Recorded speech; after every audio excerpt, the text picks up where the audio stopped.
Comme je vis forcément à la place où je suis, en contact fréquent avec les gens, je relâche parfois la règle imposée à ma langue. Car si je maintiens toujours avec la même énergie le contrôle de moi-même, je sais que je vais faire fuir les faibles et que jamais je ne les attirerai à ce que je désire. Alors il m'arrive souvent de les écouter patiemment, même quand ils bavardent. Mais faible aussi, je me laisse aller moi-même quelque temps au bavardage et me mets à dire volontiers des choses que j'écoutais d'abord à contre-cœur. Je trouve plaisir à patauger là où il me répugnait de tomber. Un guetteur, moi. Le guetteur doit vivre à la fois sur les hauteurs et sur ses gardes. Sur les hauteurs, sans que l'entraîne de son poids l'amour des choses terrestres.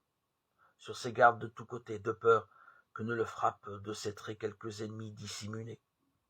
Mais il ne suffit pas au guetteur de vivre en un eau idéal. Il faut encore qu'il ne cesse pas sa parole d'attirer, par sa parole, ses auditeurs à l'idéal, et d'enflammer leur âme de l'amour de la patrie céleste. Cela il le fait bien quand sa parole brûle de feu dans sa vie. Une lampe qui ne brûle pas elle-même ne saurait enflammer un objet sous lequel on la place. Aussi la vérité, dit-elle, il était la lampe qui brûle et qui brille. Il brûlait du désir du ciel, il luisait par sa parole.